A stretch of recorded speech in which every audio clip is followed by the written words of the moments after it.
Welcome to the Christy Sports Show here today on this rainy Tuesday afternoon in Bullitt County. We're so grateful for the rain, and we're also grateful for the win on Friday night.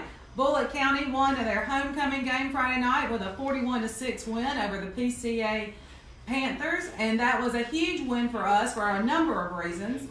One, it's our third win in the division, so that's really important. We only need one more to make it to the playoffs. Two, it was homecoming, so everybody knows how much fun the homecoming parade was, getting everybody back in town. We were a little worried last week about the distractions that homecoming brings with it, but it worked out well for everybody, especially the Bullitt County Hornets. So we're so excited about having Coach Spears with us today and to talk to him about that. But first, we want to thank our sponsor of today's game, Church's Fried Chicken.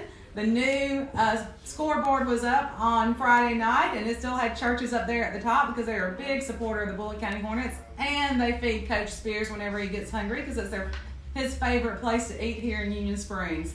So many thanks to Church's Fried Chicken for supporting us today. Another thing we need to point out is that we returned a favor to the PCA Panthers this week because they booked us for homecoming last year, and they beat us on their homecoming. So not only did Bullitt County win 2 homecoming games in a row, 2 years in a row, but we beat PCA, who beat us last year. On today's show, we'll talk about this week's Associated Groceries Player of the Week, welcome the return of a player that has been injured, talk about Kenny Owens' big night. He had a huge night Friday night, and discuss the playoff picture with Coach Spears. So we'll take a break, look around the office of Jinx, Crow, and Dixon, which is a big sponsor of the Bullitt County Hornets as well. And then we'll join Coach Spears in the office.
Georgia fan, and they'd already lost, so he had Albany State because he's from Albany, and so every time we walked into our room, they talked about Albany State.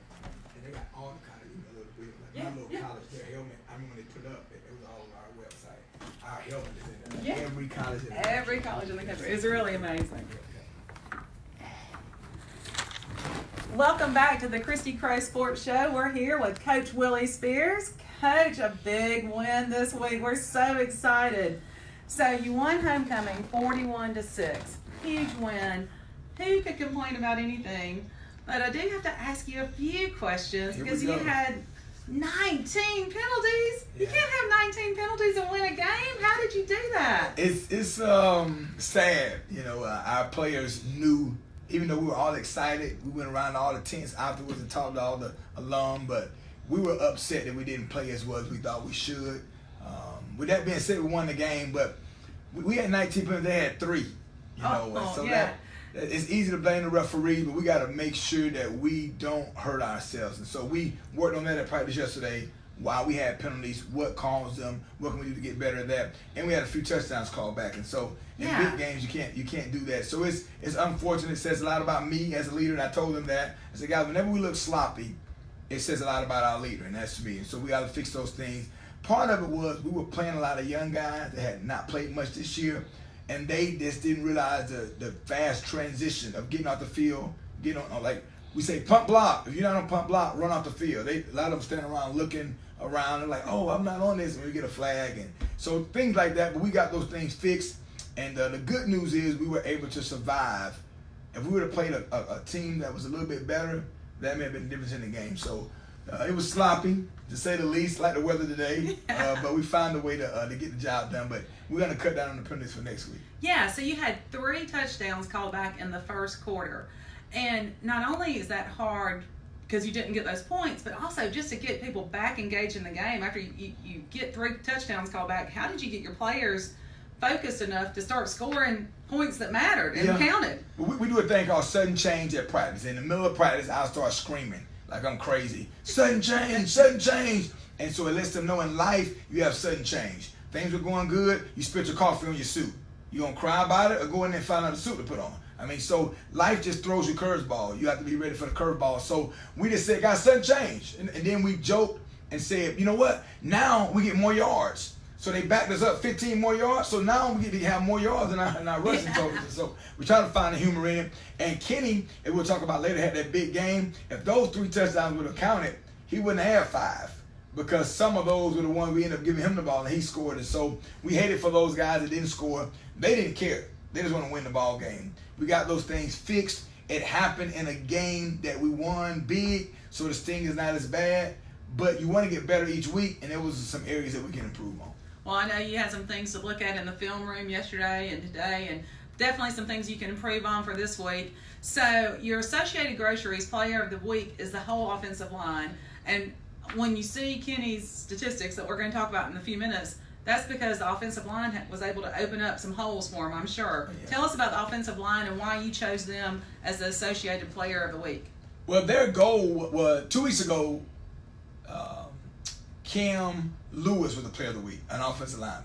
It's very rare that an offensive lineman gets any type of Player of the Week award. It's usually the quarterback, a running back, maybe a defensive back, maybe a D-lineman, a linebacker, never an offensive lineman. So we emphasize the importance of winning the game in the trenches.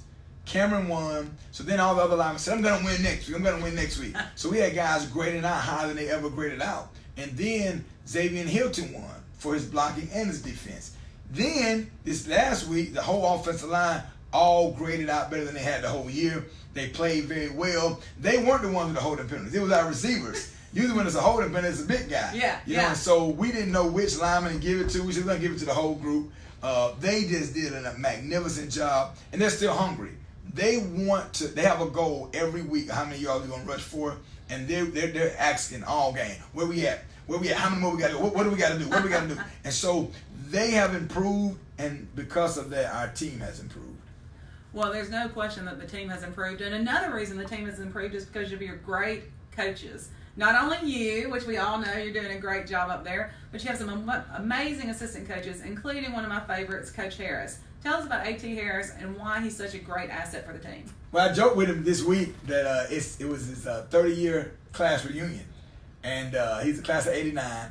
And I made the joke because he came to practice. We have gear that we're supposed to wear to practice, and he had on an '89 reunion shirt. I said, so Coach, you doing your reunion during practice time? He said, Coach, I just came from this function we had. Hope it's okay. It is black and gold. I said, Coach, you're good. I said, but are you a coach right now or are you an alum? He said, Coach, '89, baby. We're in the house. I said, so you're going to be distracted. Forget the players. You're going to be distracted this week. And we need to have a reunion for him every week because they play their best game at the night of his reunion. So Coach Harris is a guy that went to Bullock County. He's a guy that has uniquely, no one can say this, no one. He's coached at all 3 levels here in Bullock County. Yes, he has. He's coached Little League, not for like a year, for years. He's coached middle school for years, and now he's coaching at the high school. And so it says a lot about him, his humility. We were joking the other day. I said, man, the offensive line plays so well, you're probably going to be leaving us going to Auburn next year. I'm not talking about Auburn High School, I'm talking about Auburn University. He said, no, Coach, this is my dream job. He said, I've always wanted to be the offensive line coach of my alma mater. And so we're honored to have him. He does a magnificent job. His son plays for us, Kyron. His wife is our parent liaison, does a great job, Rashawn. And so and she's a circuit clerk, so she does a great job for me, too. Oh, we love Rashawn. I got you. She's the best. But Kaylee, their daughter, is the greatest thing they've ever done. I mean, by far. They're pretty cool, but she hugs me after every game, win, lose, or draw. Even though after this game it was so chaotic, I couldn't find her. And but I got a hug before the game. But Coach Harris has done a great job with these guys. And the question now is, can we improve? You know, we had our meeting the other night. We'll meet again tonight as a staff. And I said, Coach, great job, but the job's not over. So we're going to be excited. We're going to rest on our laurels and going to sit back and chill and pop our feet up, or we're going to say we can do better and we can do better and we can do better. And so we have a lot of work to do to accomplish our goals. If the offensive line continue to improve, we will accomplish those goals. Yes, you will. And I know you've already reached a number of goals this season, but the season is not over yet. And so we're going to talk a little bit. We know who our Associated Groceries Player of the Week is, because it's the whole offensive line. Our Coach of the Week is Coach Harris, but there are a few other players I wanted to talk to you about that we may not have talked about on the Christy Crow Sports Show quite yet. Center Kyron Thomas. Tell me a little bit about him. He's a freshman. He's big as a house, about 6'3", 260 pounds, probably 245 right now. He's lost a little weight. He played in middle school last year. People talk about youth league football all the time. And I'm going to be honest with you, I'm not a big fan of youth league football. Not this year, but anywhere. I've seen coaches mess it up. I've seen coaches run kids into the ground, and they don't want to play in high school. But here we do it right. We really do. Our youth league coaches, Coach Courtney Woodford is over the rec department, and Coach Didell, and so many coaches, they just really do a great job. One piece of evidence that proves that is Kyron Thomas. He is a great center because he's been snapping since he was 7 years old. And it's the same mechanics, whether you're 7 or 17. So we don't have bad snap. You watched the game the other night, we played against PCA. The quarterback will jump to get the snap. That throws the timing off. When we're in shotgun, Kyron snaps the ball directly to the quarterback's numbers. So Robert doesn't have to move much. Now, every once in a while, the ball is low, but we'd rather be low than high. And so that's because he's so confident, because he's done it in so many games, in all those youth league games, all those middle school games, in our high school. So he's the freshman, one of the freshmen that start for us. He's going to be great. He's going to be a 4-year starter for us, and he's going to go down as one of the greatest linemen to ever play at Bullitt County High School. That's awesome. Right guard, Freddie Williams. Freddie's a kid that's improved tremendously. In the film room, and I probably should reveal this, but it's funny, Coach J.R. Richardson, our offensive coordinator, who also works with the offensive line, he told Freddie he's going to buy him for Christmas. And all the kids was like, what? He said, I'm going to buy you for my granddaughter for Christmas. I'm going to buy you on Amazon. And everybody like, what? He said, because you're a big teddy bear. You're soft and you're cuddly. And Freddie looks scary. I mean, he's big. His neck is this big. But he's so soft. He's such a little nice guy. And so I said, Freddie, you'd be great for my daughter to marry, but not great to go to war with. We need somebody that's great to go to war with. So over the last 5 weeks, he has developed into a more aggressive blocker. He graded out best this past game, and that's saying a lot with Chucky and Cam being on the offensive line. So Freddie has improved, and the greatest thing about Freddie is that we have him again next year. Amen. All these young kids that are playing that we know we're bringing up, that's great. Yeah. You also have right tackle Jacarius Robbins on the team. Tell us a little bit about Jacarius. He's from the great city of Midway, Alabama. That's a great place. I knew with a last name like Robbins, he had to be from Midway. That's right. And he is a quiet assassin. Chucky doesn't talk much, but he will knock you slap out. He's a guy last year, we ran behind him and we needed a big play. He is the one that knows what to do. He and Cam tells everybody what to do on the line.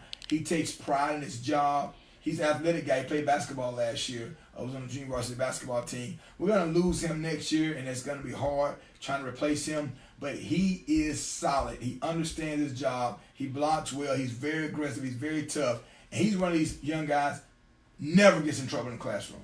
Never had a teacher call. Never had anyone say anything negative about Jacarius, and we call him Chucky. And so we're very honored to have him. Hey, we're going to lose him, but he has developed the tenacity it takes to be a great offensive lineman.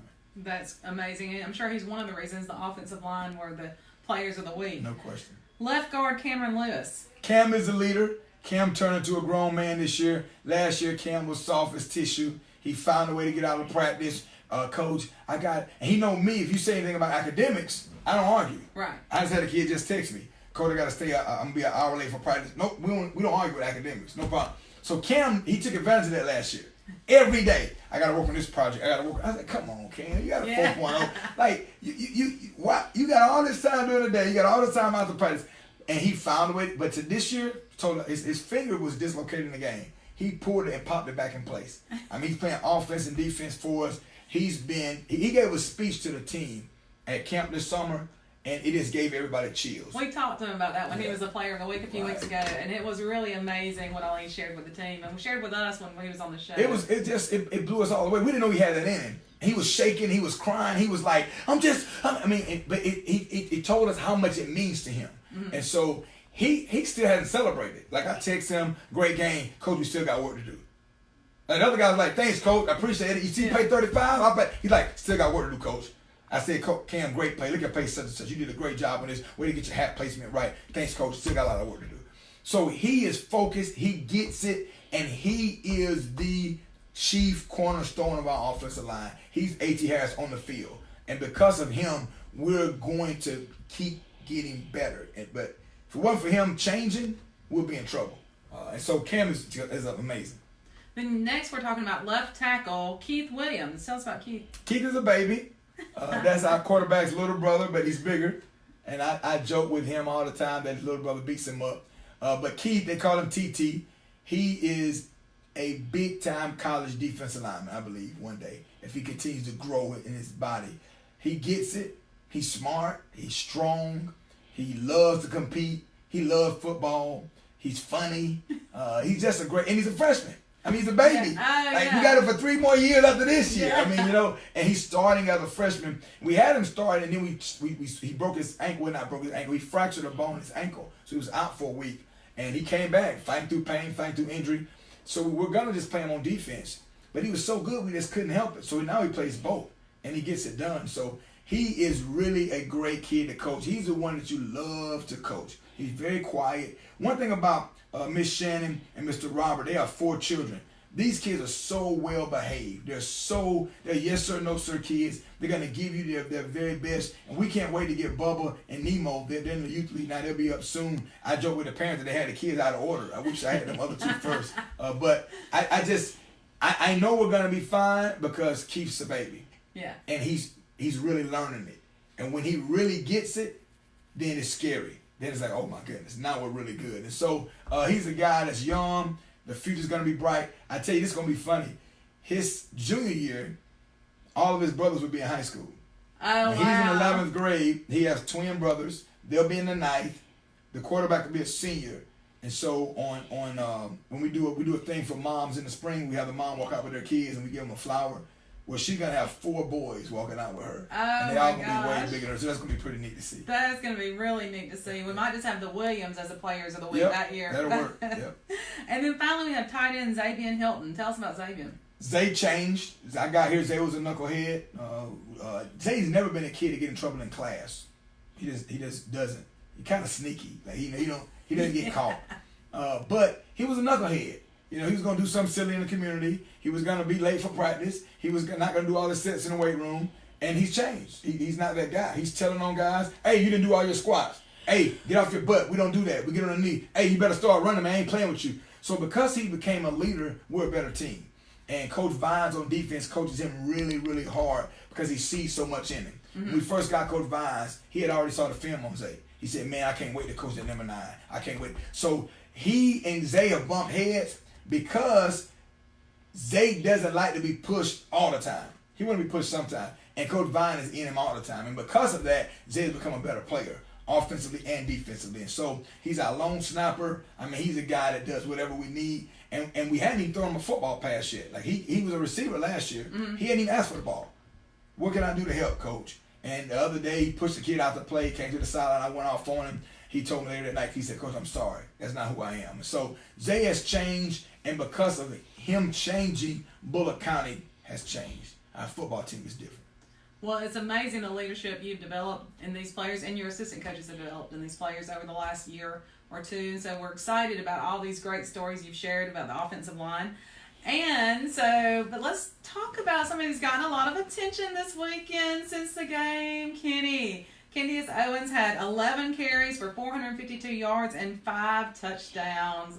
That's really? Yeah, that is unbelievable. That's great. Yeah, we don't know for sure if that's a school record. We're trying to find out. It has to be close to one. I mean that's a lot of yards. It would be a record for most schools. Yeah, exactly. So we're proud of Kenny. Kenny has been so gracious in giving credit to the offensive line.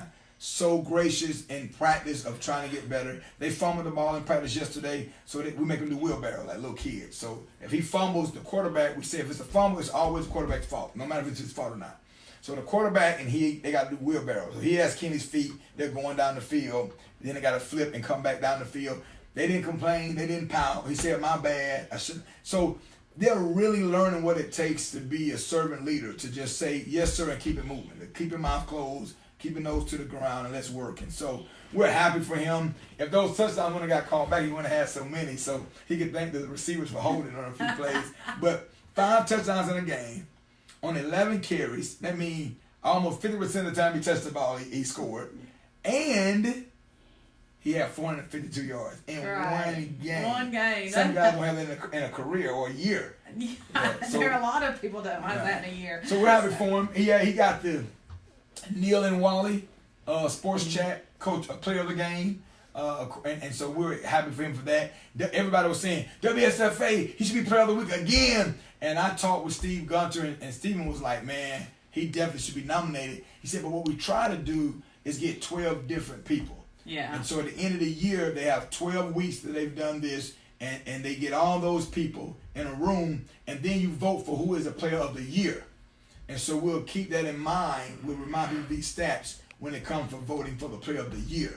Well, so, that makes sense. Oh, They're yeah. not one of your fair. big schools. They get it every week. Yeah, you get one player from one school that would get it every week. Yeah, so that he's makes in the room already. Yeah. You know, and so I'm joking with him. If we're gonna have this game, you should have told us. We wouldn't have nominated you for that one. You should have told us that you were gonna do it. Well, you held that in. You kept it a secret. Well, he can get more next week, and then they can talk about those things. I got you. That's no problem. Good idea. No problem. I like that. So, we've talked about these great players. What do you think about the team as a whole this year and this game? I mean, obviously they're improving as every week goes by. Offense, defense, special teams. What else do you think we need to be looking at for the games to come? Well, we got to take care of the football, which this past game we had no turnovers, first time all year. We did not get beat deep, first time all year. They only scored 1 touchdown, first time all year. So we had a lot of firsts this game, which was great. The defense is getting so much better each week. I mean, they're really game tackling. Coach Vines and his staff on that side of the ball, Coach Hall, his cousin, Coach Therese Vines, they're just doing a magnificent job with the defense. So the defense is getting better each week. We have to tackle better. We're just not tackling well enough. And we need to score on defense, which we haven't done yet. We've created turnover, we haven't scored yet. Offensively, we're running the ball well. We got to throw the ball a little bit better. You know, we got guys running the wrong route. KV Streeter caught a great pass over the shoulder the other night. We threw 2 balls to Big Luke Sturdivant and to Cottrell Moore. They both had good passes. But we want to be a little bit more balanced. So we're trying to work on that. And then special teams, the unsung hero is our man Primo, Julian Vasquez. He is unbelievable. I mean, I don't know if Bullitt County has ever had a kicker this good. And this is his first year ever doing it. We have another kid that's supposed to come out with us next year that's going to be a sophomore. He's a freshman now. Hopefully we'll have him for 3 years. But, I mean, when I got here, people told me they couldn't remember the last time Bullitt County tried an extra point or tried a field goal. And C.J. Nichols, who was everything for us last year, he kicked field goals, extra points, he punted. He was an all-time leading rusher. I mean, he did everything. Played safety, defensive end, linebacker, sold popcorn, sold tickets, washed your car. He did it all. And so now we got a guy that could just focus on kicking. And I'm telling you, this kid, he definitely should have been player of the week. He's been really close several times. He'll probably get it eventually, but I believe he's going to be the difference if we make the playoffs and if we win a playoff game or 2. He's going to be the difference because if you can kick the ball and you can kick extra points and field goals, great things are going to happen for you. So yeah, you may not end up in overtime like some teams exactly. have to do this weekend. Yeah. We can talk about that in a few minutes because you said something that I've already mentioned already on the Christy Crow Sports Show. Playoffs. They're so close. Yeah. So 5 teams are left in the running for 4 spots. You've got St. James, Montgomery Academy, Pike Road, Southside Selma, and Bullitt County are the 5 teams that are left for the 4 spots in the playoffs. And that'd be the Super 7 playoffs, right? That's what they call it. The game is going to be at Auburn. The national championship game will be at Auburn. It was at Auburn last year. I think Miss Kim went. Did you go? Mm-hmm. Miss Kim went, and it's supposed to be at Alabama. Supposed to switch, but Alabama's doing major renovations to their stadium, so it's going to be at Auburn back to back. So the goal is to get to Auburn. You know, that's the goal. They call it the Super 7 playoffs and a state championship run. And so it's exciting. 32 teams in the state will be involved. We have a shot. If we win one more region game, we're in. So if we win Friday, we're in. If we lose Friday and win the next Friday against MA, we're in. If we lose them both, we're out. It's really that simple. We know that Pike Road will be one.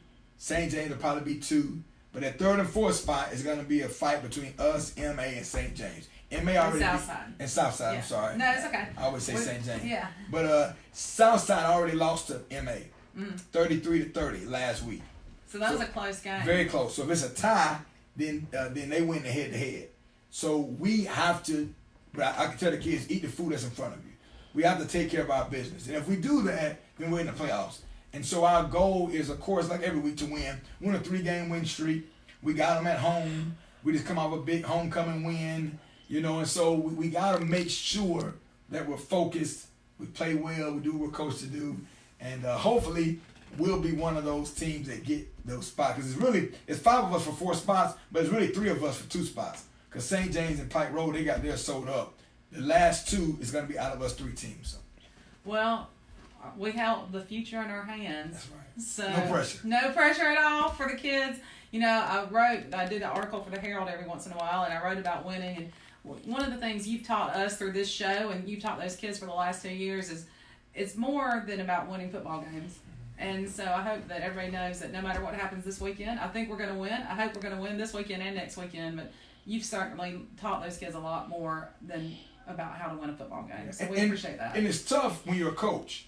I one thing I do as, I guess, an unofficial consultant, I help coaches get head coaching jobs. I've helped probably 15 guys get head football coaching jobs. 8 that have worked on my staff, I've helped get head coaching jobs. One guy, I helped him get a job down by Miami. He called me 2 nights ago, and he's 0-7. Oh. And I thought he was in over his head when he got the job. I didn't think he was ready. The reason I was ready my first year because I had 3 guys that were my assistants that were amazing coaches. One of them, his team they're 8A in Florida. He's ranked number 1 in the state. Oh, wow. He was my assistant. His first ever full-time assistant job was with me. The other guy, he had the best program in his city that was on that staff. And the other guy's an administrator. He got out of coaching. Well, actually, he's still helping. He's a defensive coordinator, but he's an administrator in Montgomery. So I just had great guys. I just happened to have a great. So I was ready because of them. But I didn't think he was ready.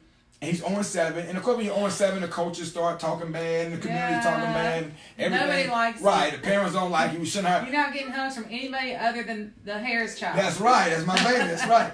But what I told him, I said, Coach, you won in other areas. I said, remember you texted me and told me this kid was always getting in trouble, now he's at the writing class? That's a win. I said, remember you told me that last year they never came to practice and now they coming to practice? That's a win. I said, now the fans only see one win-loss category. But there's so many wins that the fans never see. And so he was like, you know what, Coach, you're right. I said, yeah, and you're learning. I said, you're going to be a better coach in year 10 than you are in year 1. Sure. I said, this is my 18th year coaching. I've been a head coach for 10 years. I'm a way better head coach now than I was in that first year. Let's hope so. Yeah, and I said, Coach Saban is 67 years old. I'm 41. Ooh, got a birthday coming. I'm 41. I said, I'll probably coach at least 20 more years. I hope I'm way better than I am now. I hope. Yeah. I'm wasting if time. You're not, you know, there's a problem. You need to find something else to do. I need to find Let something me else just to say do. that. Yeah, I'm a lot better lawyer now than I was 20 years ago. There's no question about that. You're right. There are wins everywhere. And you got to, as a coach, you have to look at those other wins. Because if it's all about the outcomes, you're going to always be disappointed. It's never going to satisfy you. You have to enjoy the process and understand there are wins along the way. This summer in Panama City, we had a great time. A lot of our guys made decisions that have changed their life. They came together as a team. And I told them, I said, guys, I don't know if we're going to win the game. But this weekend was a win. Right. This weekend we won. I said, nobody's going to write about it in the paper. Nobody's going to put a sign up. And the AHSA is not going to put it in a... But we won this weekend. You need to remember that. And so he's going to be okay, but he's depressed. And I said, hey, man, this job is not for everybody. I said, even the great Nick Saban has lost, the great Bill Belichick has, I'll name all these coaches, none of them have won every game. You know, so, right. I mean, it's part of it, you know. So, suck it up. You the man. Keep it moving. You're going to be all right. But a lot of times you learn more from losing than you do from winning because there's a lot of lessons in there. Well, do we have any questions from our viewers, Kim? No. Well, we can talk a little bit about college football if we have any questions anybody wants to ask. You have a few more minutes that we're going to be on the sports show live, and then if not, you're just going to have to hold them until next week. But we had several teams in our area win this past weekend. Tuskegee, right down the road, they beat Morehouse. Faulkner lost a close one to Weber International, but ASU defeated the Jackson State, and we had some former players in that game, didn't we? Yep. Of course, we got Trey Manley. We got the Howard boy, I think, what's his first name? Trey Howard, I thought so. Yeah, Trey Howard. They both from Bullock County. I wasn't blessed enough to coach them. I wish I could have. They both for the truth. They both play with Alabama State. One of them's injured right now. And they beat Jackson State. And Devontae Davis, who played with us last year, is at Jackson State. So he was home, came to the homecoming game, came in the locker room, and then hung out with us. And the next day went over there to play at Alabama State, and they lost. And I think he's sitting this year out, red shirt year. He's going to play next year. But he's getting bigger, getting stronger, getting faster. And so it's pretty cool that they played each other and we had guys in that game. That is fun. And I know and Daquan Fagan, I'm sorry I forgot him. He's red shirt this year at Alabama State, but he's at Alabama State. And Coach Hill, Ely over there, he does a magnificent job of recruiting the local area. Yeah. And he's always texting me, talking to me about, Coach, we want your players. Don't let them go. For life. Hornets for life. They were so upset when Devontae Davis got away from them and got to Jackson State. They were like, oh, he needs to stay home. And D said, I just want to see something different, Coach. Live in another state. You got to respect that. But sure. They do a great job. We're happy they won. Well, we are happy they won. And my team was off this week. Alabama didn't have much trouble with Texas A&M. And Troy was off this week, but they're playing Wednesday night? What's up with that? Well, I guess just TV time? They want all the viewership. You know, yeah. We're the only show in town. Everybody watches. You know how we are. We want football. I don't care who's there. It's like the Boll Weevils versus the Jackrabbits. Ooh, what time? You know? Yeah. So this football season. And they're playing South Alabama. That's a big rivalry. Yeah, it used to be huge, and then it's kind of died down. Those coaches won, and they got other jobs. That's what happened. Both of their coaches, well, the one in South Alabama, they ended up firing that guy. He was the first coach they ever had. They got rid of him. He's from Mobile. And then, of course, the coach at Troy's at West Virginia now. And now they both struggling. One's, I think, got one win. One has 2 wins. It's going to be a good game because they need a win. Both of them do. Yeah. It's going to be tough. Can you pick a winner? You know, you got Clarence and Troy. She's afraid to pick against that. Well, I know about which one to pick against, but they're both great programs, and I know they're both rebuilding a lot right now. But I probably would go for Troy if I had to. Yeah. I got a degree from Troy, and we live closer to Troy, so I'm going with Troy also. Yeah, that's a good choice. Yeah, good choice. Thank you. So the big loss, and I made a reference to this a few minutes ago. Georgia lost to South Carolina. That poor kid kicking the field goals. Yeah. He's like one of the best kickers in the country. Mm-hmm. Did you see that coming? I didn't. I had no clue. And I've met Will Muschamp several times. I've met Kirby Smart too, but I've met Will Muschamp and hung out with him like this a few times. He's a wildfire. He's a coach's coach. You know what I'm saying? Mm-hmm. He's just a great guy to be. He loves football. He's a coach. But he hadn't had a big win. I'm talking about that Florida didn't have one as a head coach. You know, he was all-D coordinator at Auburn, and that wasn't a great fit. He got the job at South Carolina, and but I was so happy for him. I just was happy that it's kind of, you want to know, can I really do this? One win can prove you can. Right. You know, I can do this, even though it's in the hands of 18 to 25-year-old kids who miss field goals, jump outside, drop the ball, and it went back and forth. They're gonna. So it was a good game. It was exciting, and I'm gonna tell you, I like when the big dogs lose because it's good for college football. It does make it a little more exciting, and everybody always roots for the underdog, you know. Yeah. So South Carolina's coming off that emotional win. Florida's coming off a pretty emotional loss. You know, we talked about this a little bit last week about Florida versus LSU under the lights, and I think you might have picked Florida, didn't you? Well, Maybe. These lawyers have selective memory, but they remember what they want to remember. I did pick Florida. I thought you did, which was not the smartest choice you've had. Maybe I'm going to go back and pick University of South Alabama now that I know that's your record. Since I go with Troy, you're going to go with I see how it is. So who do you see coming? The Florida-South Carolina game? Since you're going to remember this, I think the game's in South Carolina. I'm not sure. I think it is. I think Florida showed that they're good, but they may not be there yet. And what I mean by this, one of the top teams in the country. I would have never guessed in a million years that South Carolina would have beat Georgia. And you know, even the backup quarterback. The quarterback got hurt. Yeah, I know. I saw that. So, I mean, they didn't score many points after he got hurt. Right. That's the thing about it. That I don't know if their quarterback, is he coming back this week? I'm not sure. But you know, Florida quarterback got hurt. They had a guy named Felipe Franks. I actually coached against him when he was a freshman in high school. He got hurt. Now they have another guy in that's like 6'20". It seems like he's so tall. He played against you guys, the tall guy. Yeah. I forget his last name. I don't know. But point is, they both got pseudo backup quarterbacks. I like Mullen too. I don't know. And you making fun of my pick last week. I just remember it. Florida. But I'm gonna go with South Carolina, even though I had a kid play for South Carolina back in the day. And I know this kid named Jacob Copeland from Pensacola, great kid. He plays for Florida. But I'm going to go with South Carolina. You can write it down. I'm going to go with South Carolina. I'm going to call it an upset because I don't think anybody's going to pick them to beat Florida. Well, it's a hard choice. You know, Florida, I think, has got something to prove now. I mean, they beat Auburn, but that does not look nearly as impressive in light of the big loss to LSU. And so I think Florida might pull it out. I think they might. She's going with Florida. I'm going with South Carolina. Please watch next week's show. Don't worry about us if we beat Southside Selma or not. Watch next week's show to see who was right, the lawyer or the coach. All right. Well, we still don't have any questions. Our coaches segment is brought to you by the Piggly Wiggly. We appreciate Piggly Wiggly's support of the Christy Crow Sports Show and the Bullitt County Hornets. They've really been a big supporter throughout the year. And Church's Chicken and Associated Grocery also were both big supporters of this week's show and of the Bullitt County Hornets all week. I think I even saw some kids bagging groceries at Associated Grocery over the weekend. That was a And we want to thank the alumni for giving, and thank y'all for showing up. I mean, the 9A Classic is epic. I mean, it was ridiculous. I'm talking, I don't want to exaggerate. It had to be at least 5,000 people or more. And they were everywhere. And everybody was so nice. Like, everybody was pulling. Coach, come get a plate. Coach, come get you something to eat. Come over here. Hey, how you doing? Let's take a picture. I mean, everybody just so cool, so laid back. They love their Hornets. They love coming back home.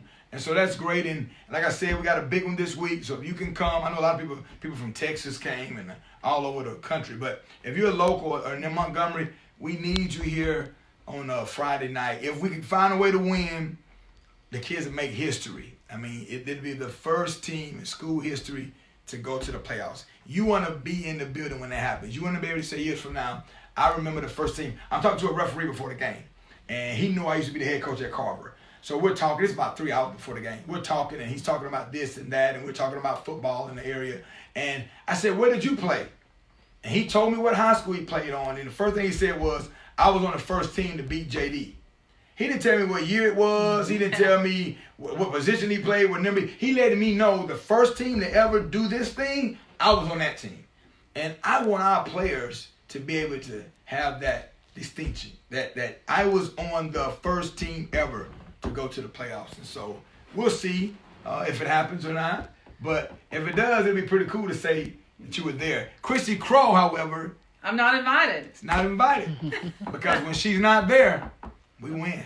And when she's there, we lose. Yeah. Coach Malzahn.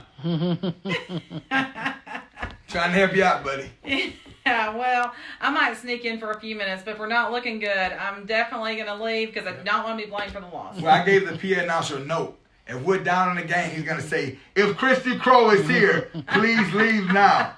If we're losing anything. Yeah, I don't think we're going to have to worry about that this week. The players are on a winning streak. They've got it in their blood now, and now that they can taste it, I just think they're going to see it all the way through. Sounds good to me. All right. Thanks for joining us for the Christy Crow Sports Show. We'll see you next week to talk about both Bullitt County's win and Florida's win.